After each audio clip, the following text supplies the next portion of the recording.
we need a design surface, the same as our last project. So I've given you the same data tin that we used for the last assignment. I've also got, you also have to have centre lines in one model, which almost all of you did for the assignment.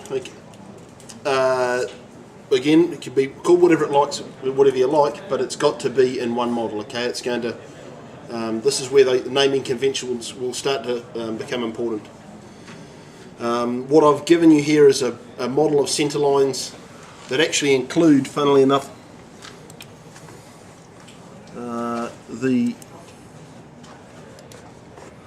that is the centre line alignment as it's actually built on the ground. Okay, that you used in your assignment. Just on a side note, when I marked the assignment, I didn't expect you to come up with the same result. Okay, and for the most part, we got some really good results. As I said earlier, I don't know if you were here, but the only things I really knocked people back for were if the parabolas were too short, horizontal radiuses were too tight. You just have to start to think about making as smooth an alignment as possible. Okay, so we have the other thing that I have put into your project is you should have. I can't see what I'm doing. You should have two templates in there, one curb and one road. Okay, and that's all we need as a basic starter to get to run the function. Right.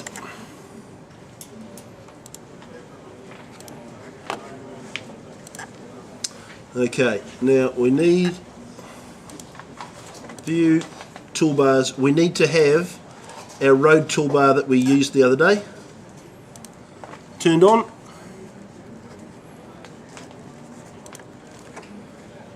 And we can just dock that anywhere. Can't see that. Where's that docked?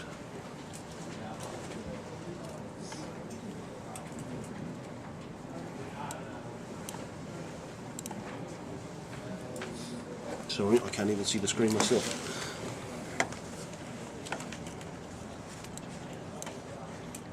It's too high.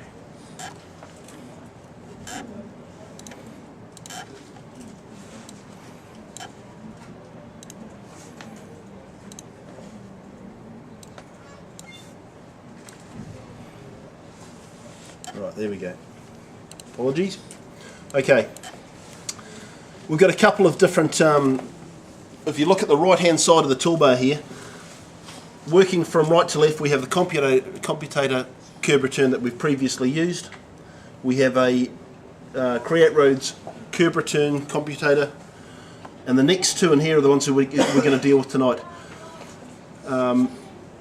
Create Roads, the third from the right, is the actual function itself. The next one across, fourth, just gives us an option that if there's something that we know that's going to be different from the norm, if one of the roads is going to have a cul-de-sac head and the others aren't, it just gives us a chance to go in and preset a couple of different variables, which we are going to do in this case. So I'm going to click on Create Road Setup. Okay, it's the fourth from the right on that toolbar. On one of these centre lines, I'm going to put a cul-de-sac. Okay, the rest of it will just be through roads, but just for one of these, I'm going to use a cul-de-sac. So I click on the cul-de-sac setup tab.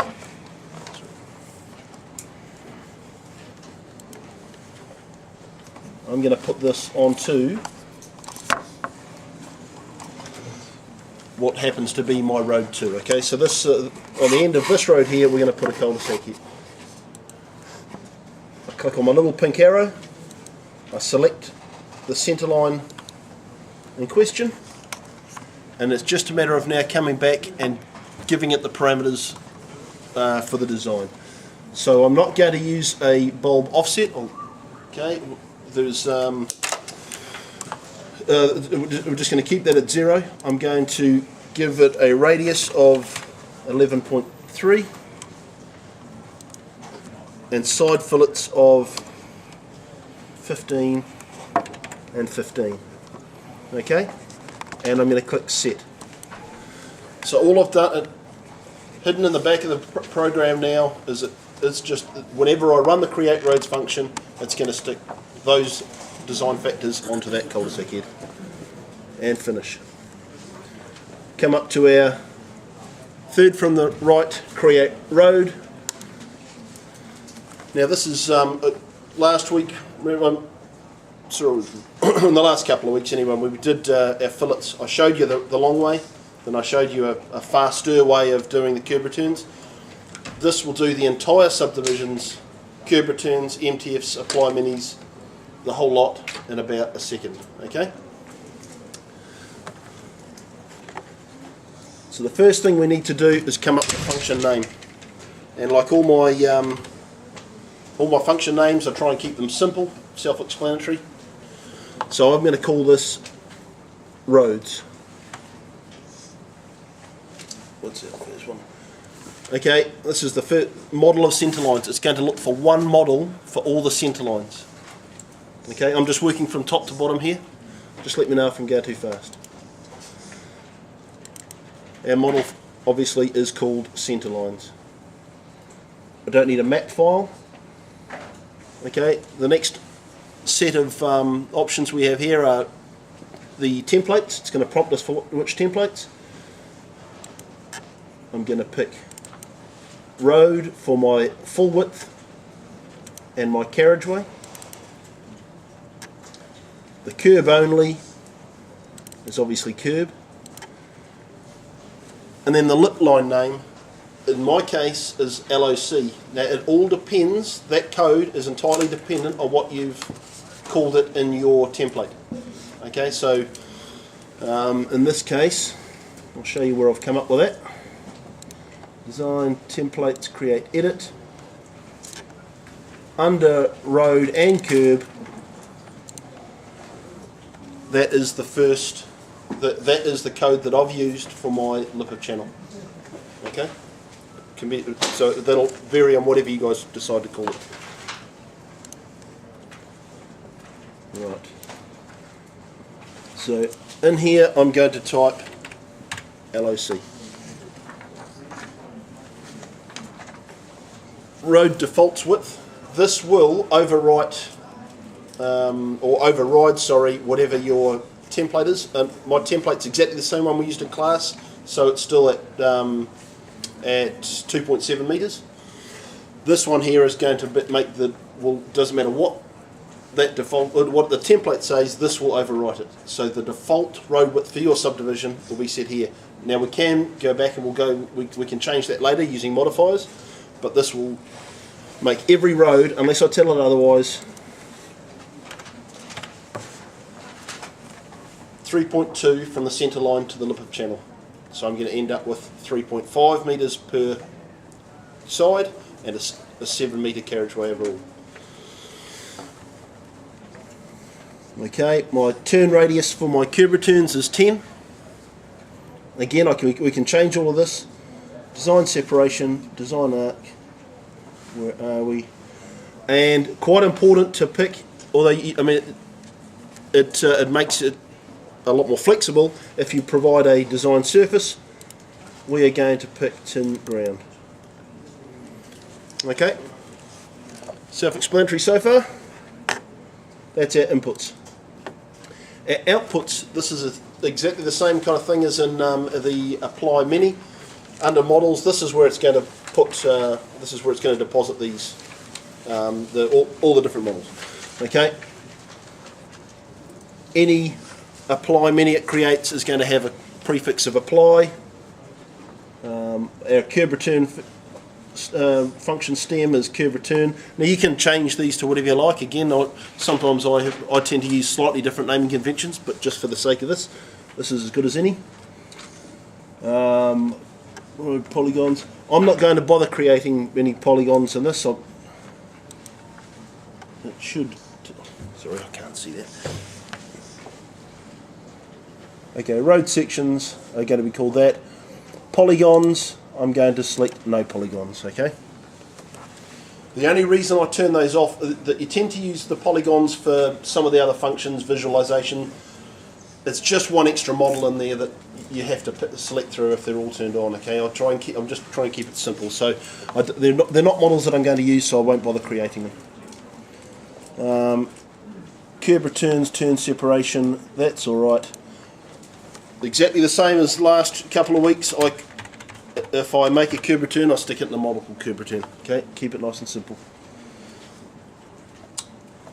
Naming. Now it gives us this is down to personal preference as to how you name it. It will either name them numerically 1 to 20 if that's how many curb returns there are on the job, or you can use these other options. Use letters.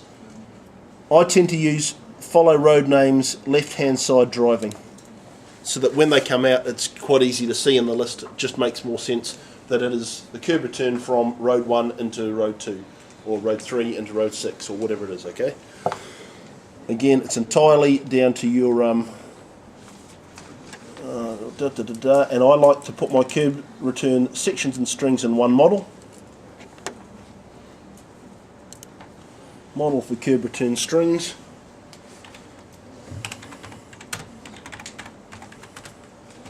Yeah, but it's not that good. Model for curb. I was trying to get the program that just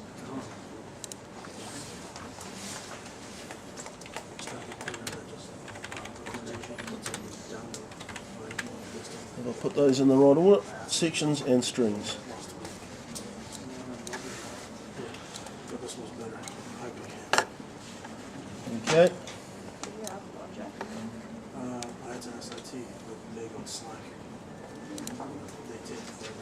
No, they're not Slack. Now the view for models, if I select view for models, it will turn on, when I run the function, it'll turn on these models in that view.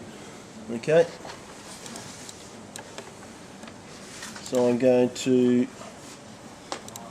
select view 1. And I'm going to call my error report roads. Okay, now the last thing I'm going to do for this initial run of the function is I'm just going to have a look at tins. I want it to create road tins. A single road, this is going to create a single road tin of all your roads. I'm going to call it roads. Road tin colour is orange. And just for now, up until this point, that's as much information as I'm going to give it, okay? But just remember, this is a function. I can hit the run button as many times as I like. It will overwrite anything I've previously done. But this will just get us started.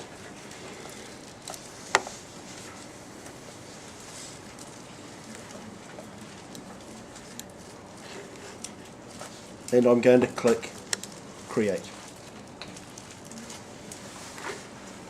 Now if I minimise that, that has now created every curb return, every MTF, every apply mini. It's created the roads, the sections and strings, and the tins for the entire job. It's also, although it'll be a bit rough already because I've just slammed some figures in, created a cul-de-sac head on the end of that road because I preset that I wanted that curb return. Okay? So there's 1,000 of these types of functions within 12D that are super fast and super powerful. I can go back and edit this in exactly the same way using using my recalc. Pick on the edit data, it'll open the applicable MTF. If I click on edit function, it'll bring up the apply menu. I can do all of those things. Each of the super alignments, all the curb returns of super alignments can be edited in exactly the same way, but this has just set the entire project up. Just bear in mind, it's not a final solution, okay? All it's done is it's done its best to come up with a first solution. So from here, as a designer, you then have to go back and look at whether you like the shape of the curb returns, whether you're happy with the fall. Okay, there's a couple of things here that we can now go back and edit. If you see, this is when we use nulling on strings, it starts from the outside of the job and works in until it hits a road boundary or a data set. Okay, so it trims off all the external triangles. This obviously has triangulated then in between the two roads, and I don't want that. Okay, I might at some point want to have platforms or some kind of specific design for the lots. So there's a couple of ways of getting rid of that. I can go tins, null, and I can go through and pick any of these options by length, by angle. Where are we? By strings, by points, by centroids, by angle, length, and in brackets it has seed. Now that's the easiest way to do it. If I do that and I pick it in a central point, I'll show you.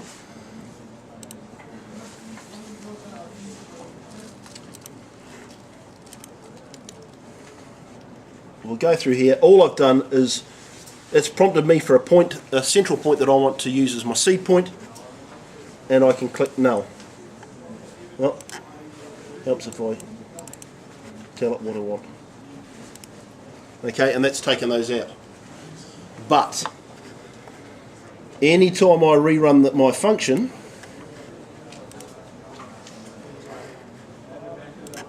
they come back. Okay? So what we have under our function is an option to permanently set a seed point so that every time I run that, I don't have to go back and manually null it out, okay? So if we come up here to tins, it prompts us for a seed point here. I'm going to click seed point, pick and accept anywhere there in the middle.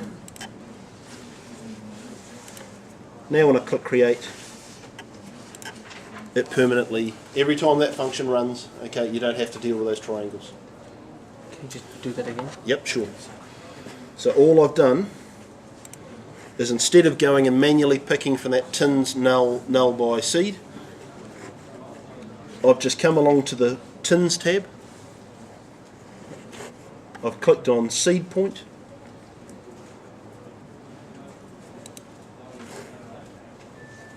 I've picked an area in the middle of those roads.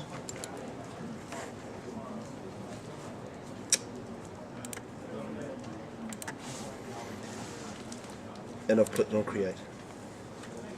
Okay, so it's permanently, again, we're just building little bits and pieces of design criteria in behind the scenes so that we don't have to manually edit. All clear so far? Clear as mud? Okay, we'll ignore the visualization tab because it's not something that we're covering on this. Visualization is essentially what you see in the little, very small at the moment, picture box here is visualization. It's just a specialist form of mapping file basically. If I've got something that's coded as being in the road carriageway, it'll give it an asphalt looking, basically it paints it like it's asphalt. If it's on the berm, it'll look like grass. If it's footpath, it'll look like footpath. You can take actual photos of road signs, buildings, or whatever, and build it into the model, so that when you do that drive-by that we did under the perspective OpenGL, it looks like you're driving down an actual street. Okay, that's pretty powerful stuff. I've only ever used it on courses. I've never used it at work, but they go right to the point where they get a photograph of the sky that drapes over a globe type shape within, so anywhere you look, it looks like you're actually looking at the sky in real terms. They build whatever type of house you want, whatever type of building, and it's pretty awesome to look at. It's also quite expensive, so I don't know how many companies are playing with it. And the last tab is freezing. And what you can do here is if you have manually gone through and edited one of these roads, for instance, we're going to have a look at modifiers in a minute. If I've changed the width of one of them, if I keep hitting create roads, it'll overwrite that because it's going back and just starting from scratch. So if I've changed something and I want to keep it, we'll just click on freezing. Okay, that way it will recalculate everything other than that function that you've selected to freeze. I will say this about it, I try not to use that. I use the create roads as an initial way of setting the whole thing up. It's too easy to get caught. If you forget, hit the button, you can lose an hour, 2 hours work, and it's pretty frustrating. So and again, this is entirely up to, I'm not you know, this is one of those personal preference things, but I tend to run the function, and then I'll just go through and then I'll just shut it, done, then I'll just manipulate them each individually using the utilities, that recalc toolbar. It's entirely up to you. Okay? So, are there any questions on the create roads function? Because what we'll do is I'll just go through and quickly show you in fact, no, I'll let you have a crack at this first, just so we don't get too much into the old into the brain and fry before we even start. You can go away and have a crack at this. I'll be walking around to make sure that you don't have any problems. Once everyone's got this, then we'll start to look at modifiers and changing crossfalls and widths, etc. Sorry, I missed the beginning. Yeah, no worries at all. Where's your computer? I'll just. It's probably easiest if I just come across to you.